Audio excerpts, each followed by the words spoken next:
So I'm just going to talk about the different scopes so that they'll be easier to recognize into a very fast moment. So this is the pediatric EGD scope that is teeny tiny if a person has a stricture, very big stricture. There's certain things, a lot of things you cannot do with the scope. But you'll notice it is very small and it's very close to the size of a bronchoscope, but it's very, very small. It's as long as a regular EGD scope, but it's very, very skinny. So you're going to very rarely use that, but that's where that is. So we have, in here we have 2 EGD scopes, and I want to show the difference between those. Actually more than 2. This one is a very good EGD scope. It's a 180 EGD scope, meaning 180. We have newer ones, 190 scopes, and we actually have newer ones yet. But with the 180 scope, there's a couple of very crucial differences. The diameter is all the same. However, this one does not have an exterior irrigation source. So with the other ones, there's a pedal, you hook it up, and then the doctor steps on the pedal and irrigates whatever he needs to irrigate automatically. This one does not have that. So this one I do not recommend for any kind of a bleed. Do not use this one in an emergency situation for a bleed, because if that's the case, you're going to have to use a slip tip syringe and manually pump that water through there. And if they're bleeding rapidly a lot, it's not going to be as effective, and it's going to be laborious and all that stuff. How do I know? Can you explain like what I'm looking for to identify that that is the scope I don't want? Absolutely. So the easiest way to tell, notice I'm holding it by the neck and 2/3 down. The easiest way to tell is this one is kind of like a T. This base right here, it's like a T, and then here requires a cap.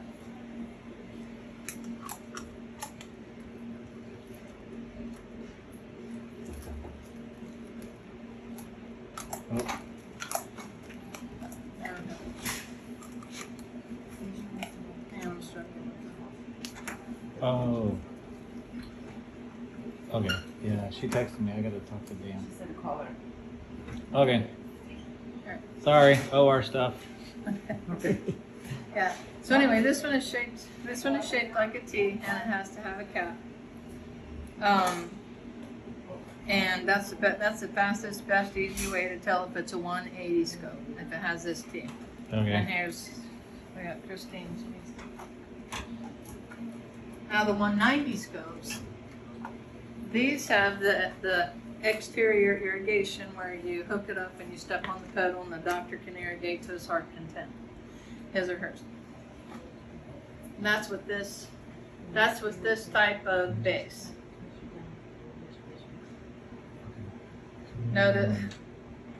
Notice it doesn't have the T, and there's no exterior cap. It's just very different. And then you have this one that has the T shape with the cap that needs to be put on there. This one is cylindrical, kind of like a bullet type of look, and this one has a T. This is the 180 with no exterior irrigation source. And this one you can use for an emergency because you don't have to worry about pushing fluids down through the cap, through the button. Okay.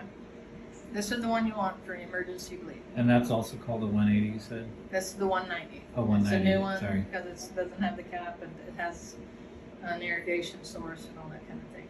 Okay. So, emergency situations, you want to grab one of these because you can use the pedal for All right. irrigation. And now, so perfect. I know which one I need an emergency, which one I do not want an emergency because of the flushing. Now, unless there's something else, how do I look at this scope and go, this is the EGD scope versus looking at a colonoscope and going, that's a colonoscope? Okay. Like right now we're on EGD, so what am I looking that tells me this is the EGD scope? First of all, they're thinner. Okay. I'll get a colonoscope so it compares here. These are our colonoscopes.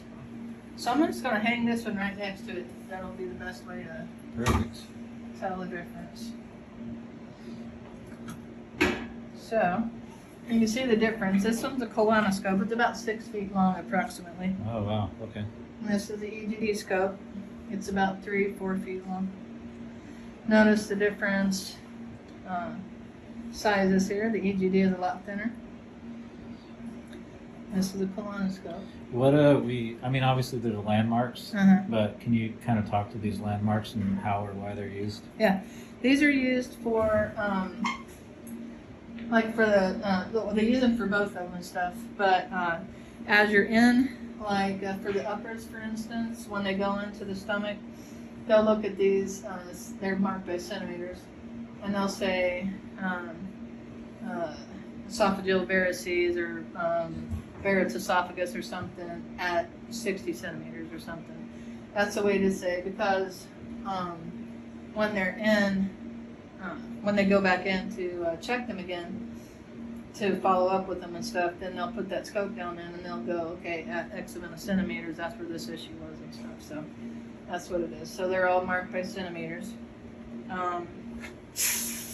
And also for the colonoscopes, when they're trying to go through the colon and they're kind of, the scope is looping and they can't tell, you know, what's going on, they can tell by the centimeter marking if they're actually looping or if they're actually getting into the cecum. That's just another way to tell. Okay, You know, so, cool.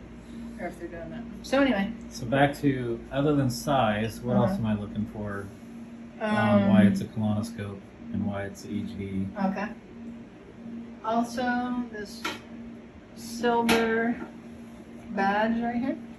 Okay, it says GIF. That means GIF is gastric, if you think about it like that. Gastric. I don't know what IF stands for, but just think of G for gastric, gastric stomach, so G for EGD. Okay. Okay? And then right here are the last 3 numbers. You don't need to worry about that. And it even says on here, if you're not sure if it's a newer scope with the irrigation, it'll say 190. And the other one that is the older one that says 180, it's a 180. It says on there also 180. Which this is also the number that we're going to chart in the patient's chart for the scope number. Yes, it's going to be the last 4 numbers right here. Okay.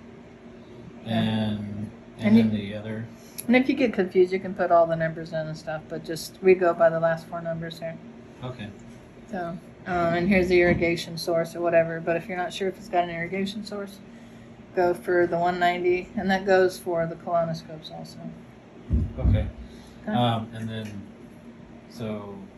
and then on the colonoscope, it's what am I? It's not GIF. It's something else. Or? Right. Yeah. So.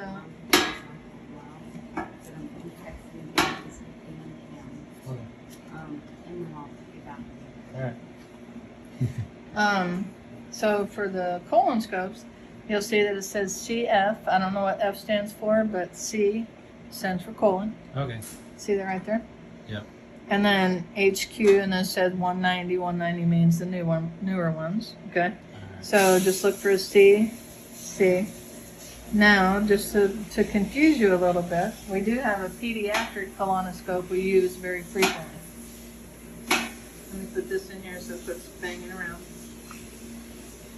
This is a pediatric colonoscope, and the way you can tell, it's as long as an adult colonoscope, but it's a little bit more narrow. It's hard to really visually tell, you know.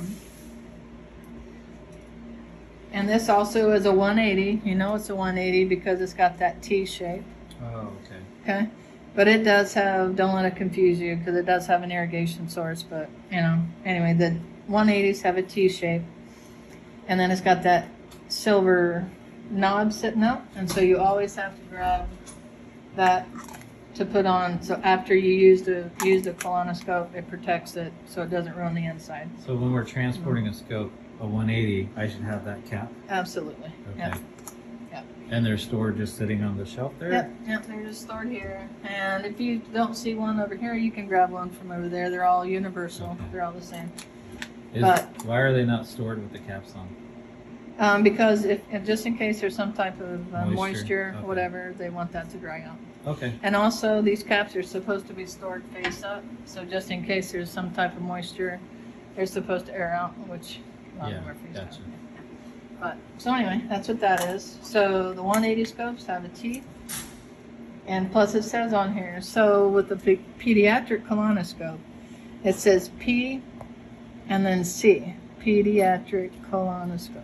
Oh, okay. Got it. Cool. Okay, and then the last four numbers and all this kind of stuff. We do have an adult or a pediatric. This looks like it. Yeah. Okay. We do have a pediatric 190. Okay. So this is the new one. No, it doesn't have the T shape and it doesn't require a cap. It's got the bullet shape. But also with here, this is a pediatric colonoscope.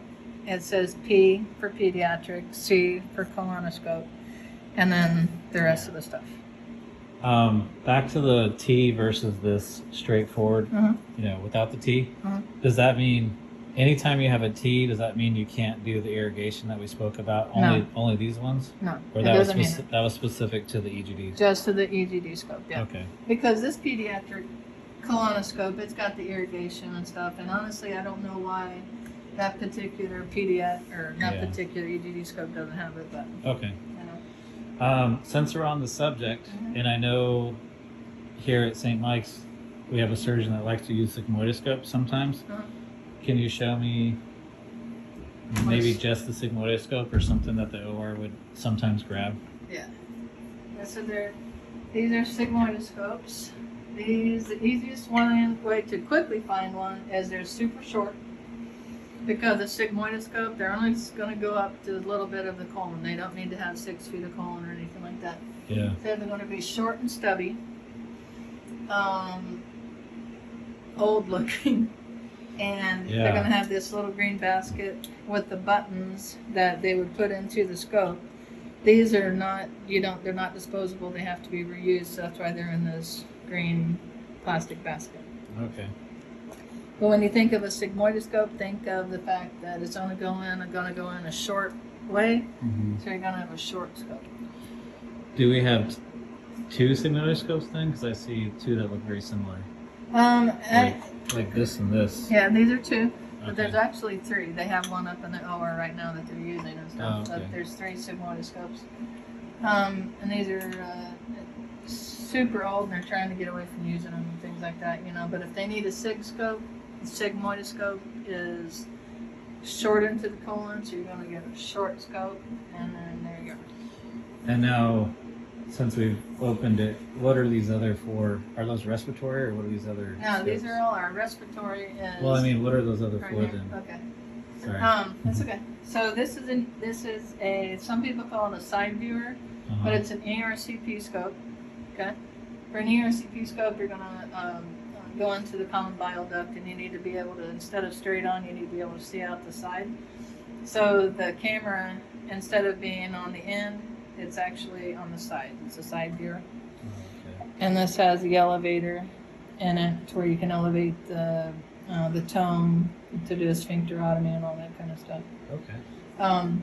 But anyway, all of our ERCP scopes are 180, and even a 160. Notice it's got that T shape. Yeah. They do not have irrigation. Okay. None of them do. Okay.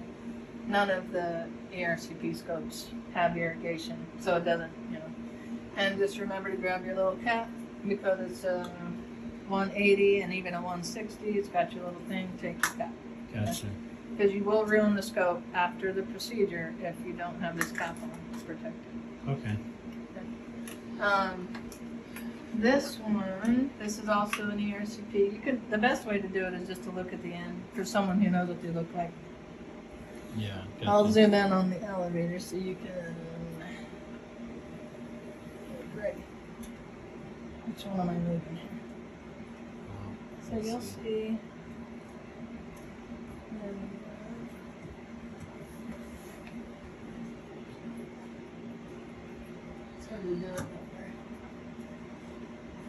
Anyway, It's there's okay. a little thing We're getting more that in-depth this than we here. need to. Yeah. All right. This thing here, it raises up and down, so it's got an elevator. Now, this one here is the linear EUS. This is the ultrasound we do for fine needle aspiration, a lot of times with liver and different things like that. Liver and pancreas and different things. But this is a linear EUS. The best way to describe this is to show you the counterpart, okay? So this is the radial EUS. The radial is just staging. You don't get biopsies through this. All you do is visualize and say, okay, this is what we're looking at. You know it's a radial because it's a circular. So no interventions, just diagnostic. Diagnostic only, yes. Okay. So the radial, a lot of times Dr. Sadaya uses both. He'll stage with this, and then if he needs to FNA, fine needle aspirate, then he uses the linear.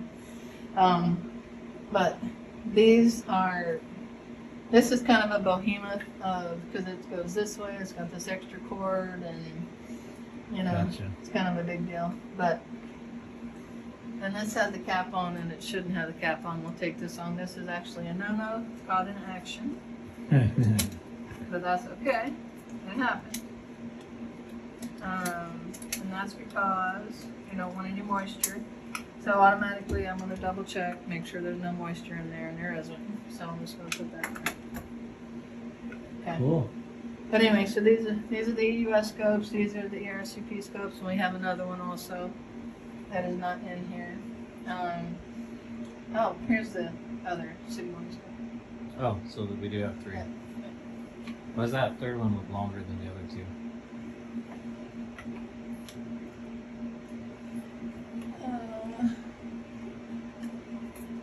Oh, never mind. This is the double channel EGD scope.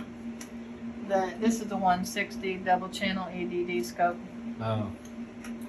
And it doesn't really ever get used. It's got 2 of them. You can use a snare and some type of cautery source at the same time. That's why it's a double channel, you know. But yeah, it's that doctors really don't use it.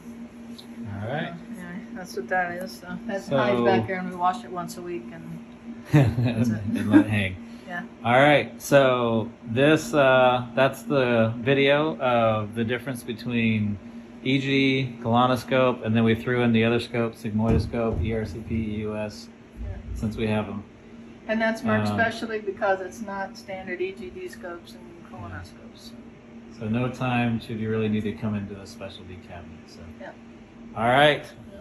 So thank you very much for Corey for demonstrating, and You're on camera. Mon's here All right. to say hi to everyone.